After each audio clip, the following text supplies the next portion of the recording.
Students, आज हम जो पहला लेसन कर रहे थे उसी कड़ी में अगला टॉपिक करेंगे अर्थशास्त्र के दो मूल अंश।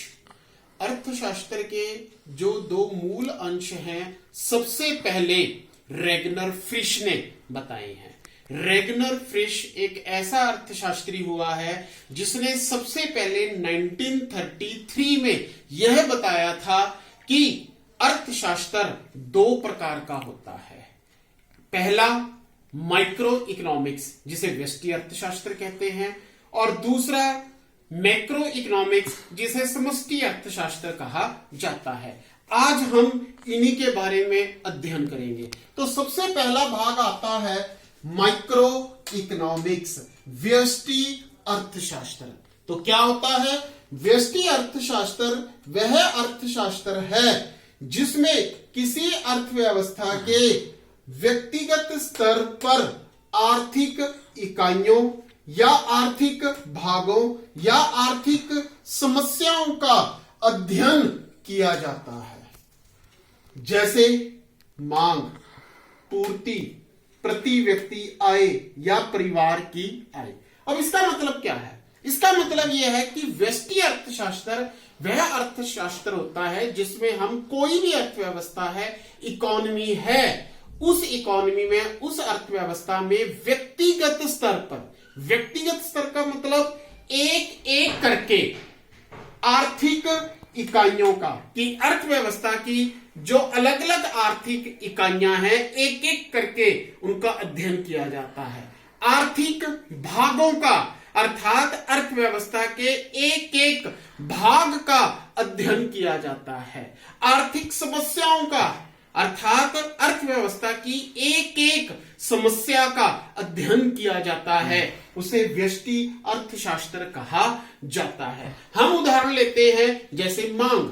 मांग का मतलब किसी एक वस्तु की मांग, कोई भी वो वस्तु हो सकती है, उस एक वस्तु की मांग व्यष्टि अर्थशास्त्र में आती है। पूर्ति, पूर्ति का मतलब एक वस्तु की पूर्ति, कोई भी एक वस्तु हो सकती है, उस एक वस्तु की पूर्ति की बात करेंगे तो वो व्यष्टि अर्थशास्त्र में आती है। प्रति व्यक्ति आय मतलब एक व्यक्ति की आय, जब हम एक व्यक्ति की आय का अध्ययन करते हैं तो वो भी व्यष्टि अर्थशास्त्र में आता है। तो इस तरह से परिवार की आय या फर्म के लाभ, यह सब व्यष्टि जो है अर्थशास्त्र में हम इन सब का अध्ययन करते हैं। दूसरा आता है मैक्रो इकोनॉमिक्स। मैक्रो इकोनॉमिक्स जिसे समष्टि अर्थशास्त्र कहते हैं। समष्टि अर्थशास्त्र वह अर्थशास्त्र है जिसमें किसी अर्थव्यवस्था के सामूहिक स्तर पर आर्थिक इकाइयों का, आर्थिक भागों का या आर्थिक समस्याओं का अध्ययन किया जाता है। मतलब व्यष्टि अर्थशास्त्र में हम व्यक्तिगत स्तर पर अध्ययन करते हैं, जबकि समष्टि अर्थशास्त्र में हम सामूहिक स्तर पर, सामूहिक का मतलब किसी एक एक का अलग अलग से अध्ययन नहीं, बल्कि सबका एक साथ इकट्ठा जो है वो अध्ययन किया जाता है। तो समष्टि अर्थशास्त्र वह अर्थशास्त्र है जिसमें किसी अर्थव्यवस्था के सामूहिक स्तर पर सभी का इकट्ठा ग्रुप में अध्ययन किया जाए। सामूहिक स्तर पर किसका अध्ययन किया जाए? आर्थिक इकाइयों का, कि अर्थव्यवस्था की जितनी भी इकाइयां हैं सबका एक साथ अध्ययन किया जाए। आर्थिक भागों का, सभी भागों का, जितने भी अर्थव्यवस्था के अलग अलग भाग हैं सभी का एक साथ अध्ययन किया जाए, या अर्थव्यवस्था की सभी समस्याओं का अध्ययन एक साथ किया जाए, तो उसे समष्टि अर्थशास्त्र कहा जाता है। एग्जाम्पल आती है कुल मांग।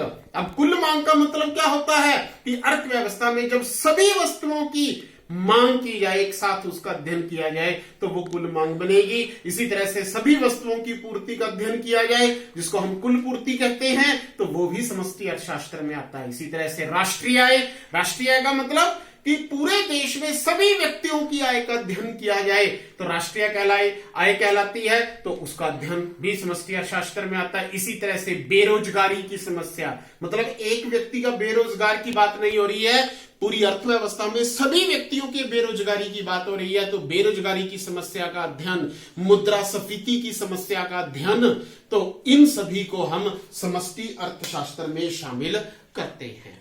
तो यह था व्यष्टि अर्थशास्त्र और समष्टि अर्थशास्त्र क्या होता है। अगला जो क्वेश्चन आता है वो आता है इंपॉर्टेंस ऑफ माइक्रो इकोनॉमिक्स, अर्थात व्यष्टि अर्थशास्त्र का महत्व, कि जो व्यष्टि अर्थशास्त्र है इसका महत्व क्या होता है। तो व्यष्टि अर्थशास्त्र के अगर हम महत्व की बात करते हैं तो इसमें सबसे पहला महत्व जो आता है वो आता है हेल्पफुल इन इंटरनेशनल ट्रेड, मतलब कि जो अंतरराष्ट्रीय व्यापार है उसमें जो ये व्यष्टि अर्थशास्त्र है हेल्पफुल होता है, सहयोग देता है कि अंतरराष्ट्रीय व्यापार की जब विभिन्न देशों में आपस में व्यापार किया जाता है तो उसमें कई समस्याएं उत्पन्न होती हैं, जैसे भुगतान संतुलन की समस्या है या फिर विदेशी विनिमय दर की समस्या है। इन सभी समस्याओं का समाधान व्यष्टि अर्थशास्त्र के द्वारा ही किया जाता है। दूसरा इसमें जो इंपॉर्टेंस आती है मैनेजरियल डिसीजंस, अर्थात प्रबंध संबंधी निर्णय। तो व्यष्टि अर्थशास्त्र के द्वारा कोई भी फर्म है वो अपने प्रबंध संबंधी निर्णय लेती है, अर्थात फर्म अपनी वस्तु की मांग का अध्ययन करके वस्तुओं का उत्पादन करती है, अपनी वस्तु के ऊपर आने वाली लागत का अध्ययन करके वस्तुओं का उत्पादन करती है। तो मांग, लागत, इन सब का अध्ययन व्यष्टि अर्थशास्त्र के अंतर्गत किया जाता है, उसमें भी इसका महत्व है। अगला महत्व आता है भविष्यवाणी। भविष्यवाणी अर्थात कि जो व्यष्टि अर्थशास्त्र है इसके आधार पर हम भविष्यवाणी भी कर सकते हैं, लेकिन वो भविष्यवाणी कुछ शर्तों के ऊपर आधारित होती है। जैसे हम कहते हैं कि किसी वस्तु की कीमत बढ़ती है तो मांग कम होती है, कीमत कम होती है तो मांग बढ़ती है, लेकिन शर्त क्या है, अन्य बातें समान रहने पर।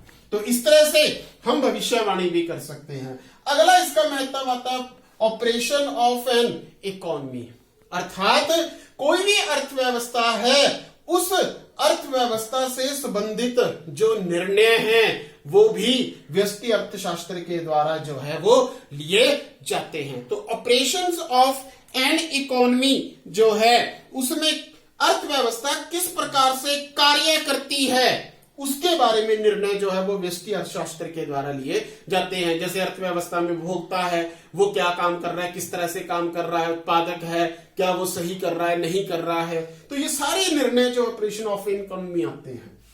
अगला इसका महत्व आता है इकोनॉमिक वेलफेयर, आर्थिक कल्याण, अर्थात व्यष्टि अर्थशास्त्र के द्वारा हम अर्थव्यवस्था के आर्थिक कल्याण का अध्ययन भी करते हैं कि अर्थव्यवस्था में जो रहने वाले लोग हैं उनको क्या फायदा हो रहा है, उनके कल्याण में वृद्धि हो रही है या नहीं हो रही है। इस तरह से अगला इकोनॉमिक पॉलिसीज, अर्थात व्यष्टि अर्थशास्त्र के द्वारा किसी भी देश की सरकार आर्थिक नीतियों का निर्माण भी करती है। आर्थिक नीतियां जैसे मौद्रिक नीति है या राजकोषीय नीति है, इनका निर्माण जो है वो व्यष्टि अर्थशास्त्र के द्वारा ही किया जाता है। तो इस तरह से जो व्यष्टि अर्थशास्त्र है उसका अलग अलग तरीके से अध्ययन करके हम जो है कई फायदे उठा सकते हैं। तो ये था आज का हमारा टॉपिक कि व्यष्टि अर्थशास्त्र क्या है, समष्टि क्या है और उसके बाद इंपॉर्टेंस ऑफ माइक्रो इकोनॉमिक्स। धन्यवाद।